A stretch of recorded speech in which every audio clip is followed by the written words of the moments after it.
நமது முதலமைச்சர் ஒரு மின்சாரம். உங்களை ஒருபோதும் மின்மினி பூச்சிகளால் அசைக்க முடியாது. மின்மினி பூச்சிகளை நம்பிக்கொண்டு எந்த சந்தர்ப்பமாவது கிடைக்காதா என வடக்கே இருந்து வந்தவர்கள் ஆழம் பார்க்க நினைக்கிறார்கள். நீங்கள் ஆழம் பார்க்க நினைத்தால் பெரியார் மண் உங்களை மூடிவிடும் அப்படின்னு பேசியிருக்காரு சார்.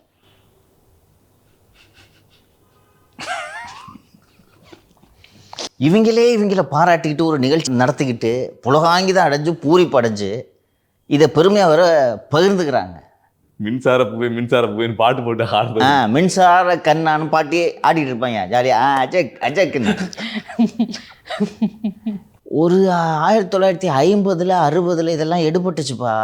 அது ஏன் அப்போ வடக்கு வாழ்கிறது தெற்கு தேய்கிறதுன்றது எடுபட்டுச்சுன்னா தனிநாடு கேட்டுக்கிட்டு இருந்த காலம். இப்போ வடக்கு எது தெற்கு எதுன்னே தெரியும்.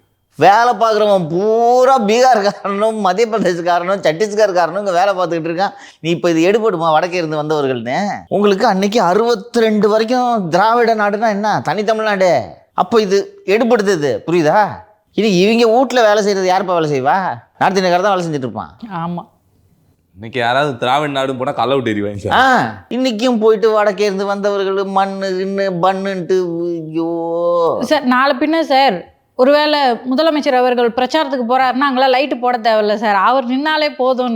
மின்சாரம் நீங்க கொஞ்சம் சூதானமா இருக்கணும் சார். மின்சாரம் நீங்க சும்மா மின்சாரம் தொட்டுக்கிட்டீங்க, உங்களுக்கு இது ஆயிரம் போகுது.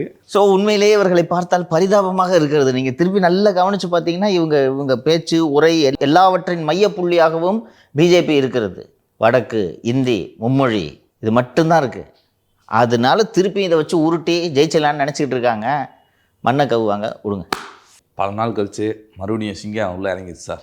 டிடிவி தினகரன் அவர்கள் நேற்று ப்ரெஸ் மீட், எப்பயும் டெய்லியும் ப்ரெஸ் மீட் கொடுப்பாரு, என்னன்னு தெரில ஒரு வாரமாக கொடுக்காம இருந்தார். நேற்று ப்ரெஸ் மீட் கொடுத்து சார். செந்தில் பாலாஜி அவர்கள்லாம் முழு காரணம் சொல்லிட்டு சோசியல் மீடியாவில் ஓடிட்டுருக்கு. அவர் என் நண்பர் தாங்க, அவர் கால் புணர்ச்சி காரணமாக அப்போல்லாம் பண்ண மாட்டாருங்க அப்படின்னு சொல்லிட்டு சொல்லிட்டு சார். அடுத்து எடப்பாடி பழனிசாமி அவர்கள் இதில் ஏதோ சதி நடந்திருக்குன்னு சொல்லிட்டு பேசிகிட்டு இருக்காப்புல. இவர் இப்படி ஒரு கீழ்த்தரமான அரசியலை பண்ணுவார் அப்படின்றது எனக்கு தெரியும். இவரை வீழ்த்துறதே என்னோட இலக்கு அப்படின்ட்டு இருக்காரு. முக்கியமான பாயிண்ட்டை விட்டுட்டியே. விஜயை பற்றி ஏதோ சொல்லியிருக்காருல்ல சார். விஜய் பொறுப்பேற்றுக்கொள்ள வேண்டும்னு சொல்லியிருக்காரு. வேற முதல்வர் சிறப்பாக இந்த விஷயத்தை கையாண்டார் சொன்னாரா? ஆமாம் சார், மறந்துட்டு பேசுனதுலேயே அதுதான் கீ.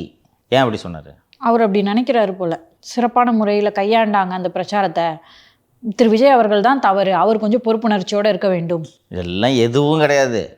நீங்கள் இன்னும் அரசியல் சூட்சுமத்தை புரிந்து கொள்ளவில்லை. என்ன கூட்டணி எதுவும் போக போகிறாரா திமுக போல? கிட்டத்தட்ட அதான் மீனிங் இருக்குது. தம்பி விஜய் அழைத்து கொண்டிருந்தார், விஜய் சீண்டவே இல்லை. கரெக்டா? விஜய் நல்லா இருக்கிற அருமையாக கட்சி நடத்துகிறாரு அவ்வளோ சொல்லிட்டு இருந்தாரா? விஜய் தலைமையில் ஒரு கூட்டணி உருவாகும் 26 தேர்தலுக்குன்னு சொன்னாரா? அப்படி சொன்ன உடனே அந்த விஜய் தலைமையிலான கூட்டணியில் நான் வர்றதுக்கு ரெடி என்பது தான் பொருள். அதற்கு விஜய் தரப்பிலிருந்து அழைப்பு வந்திருக்க வேண்டும். நான் கூட விஜய்க்கு அரசியல் தெரியல, சும்மா காட்டியும் புந்து குட்டையை குழப்பணும் பண்ணாமல் விட்டுட்டாங்கன்னு சொன்னேன். விஜய் தரப்புலேருந்து அழைப்பு இல்லை. ஒன்றாச்சா? சரி, இந்த எடப்பாடி பழனிசாமியை விமர்சனம் பண்ணி முதல்வராக ஏற்றுக்க மாட்டேன்னு சொல்லி அதன் மூலம் என்டிஏ கூட்டணியில் ஒரு அழுத்தத்தை ஏற்படுத்தலாம் என்று நினைத்தார். இவரை கண்டுகொள்ளவில்லை. ரெண்டாச்சா? அண்ணாமலை தனி கட்சி தொடங்குவார், அவர் தலைமையில் நாம் ஒரு அணியை அமைச்சு ஒரு அமௌண்ட்டை தேத்துவோம் என்று திட்டமிட்டார். அதுவும் மண்ணலி போட்டாங்க. ரைட்டா? இப்போது அடுத்தபடியாக எப்படியாவது பிஜேபி தலைமை பேசி பிஜேபி என்டிஏவில் நமக்கென்று ஒரு இடத்தை பிடித்து தருவார்கள் என்று நினைத்தார்கள். இப்போ நடந்துக்கிட்டு இருக்கிற டெவலப்மெண்ட்டில் என்டிஏ விஜயை உள்ளே இழுக்க திட்டமிட்டு கொண்டிருக்கிறது என்பது போன்ற செய்திகள் வந்து கொண்டிருக்கின்றனவா? விஜய் உள்ளே வந்து விட்டால் டிடிவி தினகரனோட அவசியம் என்ன? டிடிவி தினகரனால் சவுத்து பூரா கேண்டிடேட்டு போட்டு 31 தொகுதிகளில் அதிமுகவை வீழ்த்த முடியுமா? விஜய் அங்கிட்டு போயிட்டார்னா வாய்ப்பே இல்லை. அப்போ அங்கே எங்கிட்ட இடம் இருக்குது. அப்போ நீங்கள் சொல்கிறபடி பார்த்தா அவர் திமுகவுக்கு போகிறான்னு வச்சுக்கோங்க. அம்மா மக்கள் முன்னேற்ற கழகம்னு வச்சுக்கிட்டு திமுக கூட வச்சா கட்சியே நாளைக்கு இருக்காதே சார். இருக்காது. வேற என்ன வழி? இல்லைன்னா இவர் வாயிலிருந்து ஜென்ம எதிரியான ஒரு கட்சியின் தலைவர் இந்த விஷயத்தை சிறப்பாக கையாண்டார் என்று சொல்வானா ஒரு அதிமுக தொண்டன்? அது துரோகம் சொல்லிக்கிட்டு இருக்காரு. இது துரோகமா அது துரோகமா? அதிமுக தொண்டனோட அதிமுக ஆதரவாளர்களோட நிலைப்பாடு என்ன தெரியுமா?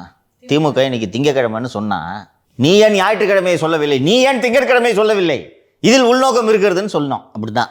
எப்படி உன் வாயால் பாராட்டுவேன்? என்ன சார், அம்மா மக்கள் முன்னேற்ற கழகம் என்று வைத்துக்கொண்டு இன்னொன்று இதெல்லாம் பார்க்க மாட்டாங்க. நமது கழகமும் ஏதோ ஒரு கழகம் வச்சுருந்தார் திரு ஆர்.எம். வீரப்பன் அவர்கள். ஆர்.எம். வீரப்பனை விட எம்ஜிஆருக்கு நெருக்கமான ஆளுங்க இருக்காங்களா? அவர் கூட திமுக கூட்டணி வச்சுருக்கு. புரியுதா? ஸோ அது ஒரு விஷயம் இல்லை. கூட்டணி வச்சா என்ன? இல்லை சார், இன்னைக்கு வந்து அவரே உட்காந்து திமுகவுக்கு எதிர்த்தேன், அவங்க ஒரு தேசத்துறவு கட்சின்ற மாதிரி பேசிக்கின்றாரு. இன்னைக்கு கூட்டணி வச்சா அவருக்கு என்ன சார் வேல்யூ? சரிப்பா, அங்கே கூட்டணி வைக்கலன்னு என்னப்பா வேல்யூ? வழியை சொல்லுப்பா, 26க்கு வழியை சொல்லுப்பா. நீ நான் தான் டிடிவி தினகரன் கேட்குறேன், வழி சொல்லு எனக்கு. ரைட்டு, தப்பு தான். அம்மா மக்கள் முன்னேற்ற கழகம் அப்படின்னு சொல்லிட்டு அம்மா தீய சக்தி என்று வர்ணித்த ஒரு கட்சியோட கூட்டணி வைப்பது தவறு தான். ரைட்டு, நான் ஒத்துக்கிறேன். எனக்கு வழி சொல்லு 26க்கு. முட்டுச்சந்தில் முக்காடு போட்டு உட்கார வேண்டியது, வேறு வழி இல்லை சார். அங்கிட்டு போகலான்னு நினச்சேன் என்டிஏ கூட்டணிட்ட. இன்றைக்கி இப்போது விஜய் அங்கிட்டு போகலன்னா சவுத்தில் கேண்டிடேட் போட்டு கெடுக்க முடியும். முதல்வர் வேட்பாளரை மாற்றணுங்க, நான் அவரை ஏற்றுக்க மாட்டேங்க அப்படின்னு சொல்லலாம். மதித்த 4 பேர் கேட்பான். விஜய் அங்கே போகிறாருன்னு எதுக்கு? அதுக்கெல்லாம் இன்னும் நேரம் இருக்குல்ல சார். திரு விஜய் அவர்கள் போய் ஜாயின் பண்ணுறாரான்னு தெரில, காங்கிரஸோட கூட்டணின்றாங்க. அப்படிலாம் இருக்கும்போது இவ்வளோ சீக்கிரமாக இந்த முடிவை இறுதி கட்டத்தில் டிடிவி தினகரன் திமுகவோட இணைகிறாரு அப்படின்னா பரவாயில்ல. அதுக்கெல்லாம் இன்னும் நேரம் இருக்கே சார். இந்த கேள்வியை கேட்கும் போதே நிதிஷ் என்ன சொல்லி ஆரம்பித்தார்? ரொம்ப நாள் கழித்து இன்றைக்கி வந்துட்டாருன்னு தானே சொன்னார். அப்போ என்ன தான் அரசியல் பண்ணுவீங்க? ஏற்கனவே 10 நாள் ஆச்சப்பா, 10 நாளில் பேச்சு மூச்சே இல்லை, மறந்துடுவாங்க. சரி, சிம்பிளாக சொல்கிறேன். இந்த நம்மளோட 7 நாள் நிகழ்ச்சியில் டிடிவி தினகரனை பற்றி பேசணுமா? இப்போ பேசுகிறோமா? அதுக்கு தான் நான் நினச்சிட்டு இருந்தேன் துக்கம் அனுசரிச்சுட்டு இருந்தாரு, இந்த டைமில் போய் அரசியல் பேச வேணாம். மேரே சார், மேம் சொல்கிறப்ப கரெக்டாக சார் தெரியுப்பா, வீட்டில் உட்காந்து துக்கம் அனுசரிச்சுக்கிட்டார் சார். அனுசரிக்க வேண்டியவங்களே இன்னும் அனுசரிக்கலை, ஒழுங்காக அனுசரிக்கலை, தாவகக்காரங்களே அனுசரிக்கலை. நீங்கள் என்ன அனுசரிக்கிறது? இதுதான் லாஜிக்கு. இதில் நீங்கள் வேறு ஷார்ப்பான பொலிட்டீஷியன்றீங்க, இவ்வளோ ஷார்ப்பாக இறங்கிட்டாரே சார். இப்போவும் சொல்கிற ஷார்ப்பான பொலிட்டிஷியன் தான். விஜய் கட்சியோட கூட்டணி போகிற ஐடியாவை தினகரன் ட்ராப் பண்ணிட்டாருன்னு தான் நீங்கள் அவர் பேசுனதுலேருந்து புரிஞ்சுக்கணும். 2 காரணங்கள்.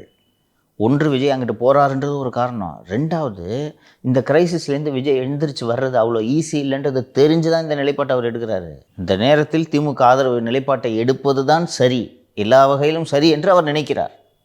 திமுககிட்டேருந்து உதவி கிடைக்கும். இன்னொன்று, என்னையா இருந்தாலும் போகிறார் போல இருக்குன்னு மதித்து அதிமுக என்டிஏ கூட்டணி உங்களை அழைப்பதற்கும் வாய்ப்பு இருக்கிறது அல்லவா? எல்லாத்தையும் தாண்டி இன்றைக்கி நியூஸில் வந்துட்டாரா? இதுதான் ஒரு அரசியல்வாதிக்கு அழகு. நியூஸில் இருந்துக்கிட்டே இருக்கணும். அண்டு எடப்பாடி பழனிசாமிக்கு பதவி வெறின்னு சொன்னாரா? பதவி வெறி இருக்கவும் தான் அரசியல்வாதி. அது இல்லைன்னா வீட்டில் உட்காந்துக்கலாம் முக்காடு போட்டுக்கிட்டு. அந்த தீராத பதவி வெறி வேண்டும். நீங்கள் பார்த்துருப்பீங்க கொஞ்ச நாளுக்கு முன்னாடி, இப்போ ஆளை காண கிட்டத்தட்ட 90 நெருங்கியிருப்பாருன்னு நினைக்கிறேன். பண்ருட்டி ராமச்சந்திரன் 80கள் 80s இருக்கார், லேட் 80sன்னு நினைக்கிறேன். எதுக்கு வந்து அவர் எடப்பாடி பழனிசாமி தப்பு, பன்னீர்செல்வம் செய்கிறது தான் ரைட்டுன்னு ஒரு 3 மாதம் முன்னாடி வரைக்கும் கூட ஒரு ப்ரெஸ்ஸை சந்திச்சுட்டு இருந்தாருன்னு நினைக்கிறேன். எதுக்கு பேசிகிட்டு இருக்காரு நினைக்கிறேன்? பதவி ஆசை. அதுதான் அவரை உயிரோடு வைத்திருக்கிறது, உயிர்ப்போடு வைத்திருக்கிறது. அவதான் செய்ய பையன்ட்ட எப்படி போராட சண்டை. அவர் என்ன ஸ்டாண்ட் எடுத்தார்? கரூர் விவகாரத்தில் முதல்வர் என்ன செய்ய வேண்டுமோ செய்தார். போதுமா? என்டிஏ கூட்டணியில் இடம் இல்லைன்னு நினைக்கிறவங்கலாம் எப்படி டிசைனாக பேசுகிறார்கள் தெரிகிறதா? இதான் அரசியல். அந்த அடிப்படையில் தான் திரு தினகரன் பேசியதை நாம் பார்க்க வேண்டும். தேமுதிக அந்நியார் பிரேமலதா விஜயகாந்த் அவங்க வேற பிரச்சாரம் பண்ணலான் இருந்தாங்க. அந்த பிரச்சாரத்துக்கும் அனுமதியை ரத்து பண்ணிட்டாங்க சார். 5% தடுத்து விட்டாங்க சார். 15%. அவங்களே நம்ப மாட்டாங்கப்பா. இந்த கரூர் சம்பவ இன்சிடெண்ட்டை வச்சு 1 ஸ்டோன் மெனி மேங்கோஸ் அப்படிங்கிற மாதிரி திமுக கவர்மெண்ட்டு ஒரு பலனை அடைஞ்சிருக்கோன்னு நினைக்கிறேங்க சார். கரெக்டு தான், அப்படி தான் பண்ணுவாங்க. பலன் அடைய வேண்டியவர்கள் வீட்டில் முக்காடு போட்டுக்கொண்டு உட்கார்ந்திருக்கும் போது மற்றவர்கள் அத்தனை பேரும் இதன் மூலம் எப்படி பலன் அடைவது என்று பார்க்கத்தான் செய்வார்கள். தேர்தல் காலம் புரிஞ்சுக்குங்க. நீங்கள் எலெக்ஷன் நேரத்தில் எவ்ரி மினிட் கவுண்ட்ஸ். ஸோ அன்புமணியோட பிரச்சாரத்துக்கும் அன்புமணி மதுரையிலேயோ எங்கோ அனுமதி கேட்டிருந்தார் போல், அந்த அன்புமணியின் அனுமதியும் மறுக்கப்பட்டிருக்கிறது. அண்டு திரு பழனிசாமி அவர்களின் பிரச்சாரம் இன்று நடந்திருக்க வேண்டியது, அவருடைய பிரச்சாரமும் ரத்து செய்யப்பட்டிருக்கிறது. அண்டு அவங்க வந்து ஒரு தனியார் இடத்த பார்த்து எங்கேயோ நடத்துகிறார்கள் போல் இருக்குது. இதில் இருக்க சிக்கல் என்னன்னு கேட்டால், சாலையில் வந்து நீங்கள் கூட்டத்தை கூட்டும்போது ரொம்ப மெனக்கிட வேண்டியதில்லை, புரியுதுங்களா? ஒரு 5000 பேரை பெரிய க்ரௌடாக காட்டிடலாம். அந்த எண்டில் 2 அடப்பை போட்டுட்டு அந்த 5000 பேர் நீங்கள் ஒரு ரோட்டில் விட்டிங்கன்னா, மேலேருந்து ட்ரோன் ஷாட் எடுத்திங்கன்னா தெருவெங்கும் மக்கள் வெள்ளம் இருப்பது போல் இருக்கும். நீங்கள் கிரவுண்டில் வச்சிங்கன்னா எங்கே எடுத்திங்கனாலும் ஒரு பேட்ச் தெரியும் காலி. அது போதாத எதிர்கட்சிக்காரனுக்கு காலி நாற்காலிகள். இன்னொன்று, இங்கே ரோட்டில் நீங்கள் நாற்காலி கூட போட வேணாம், அப்படியே நின்றுட்டு இருப்பாங்க ஜனங்க. ஒரு 1/2 hour எடப்பாடி பேசுகிறோன்னா முடிஞ்சு நான் வந்து போகலாம். செலவு 2 பங்கு கூட்டத்தை கூட்டம் இப்போ இருக்கட்டும். இதெல்லாம் பண்ணிட்டோம். 18 வந்து துணை முதலமைச்சர் கோவை ரோட் ஷோ திட்டமிட்டிருக்கிறார், நடத்துகிறாருன்னு பார்ப்போம். அன்றைக்கி இருக்குது கச்சேரி. இன்னும் துபாயிலிருந்து ஓய்வு முடியவில்லை. முடிந்து வந்ததும் அங்கே ரோட் ஷோ வச்சுருக்காரு. அன்றைக்கி பார்த்துக்கலாம், அன்றைக்கி என்ன பண்ணுறீங்க?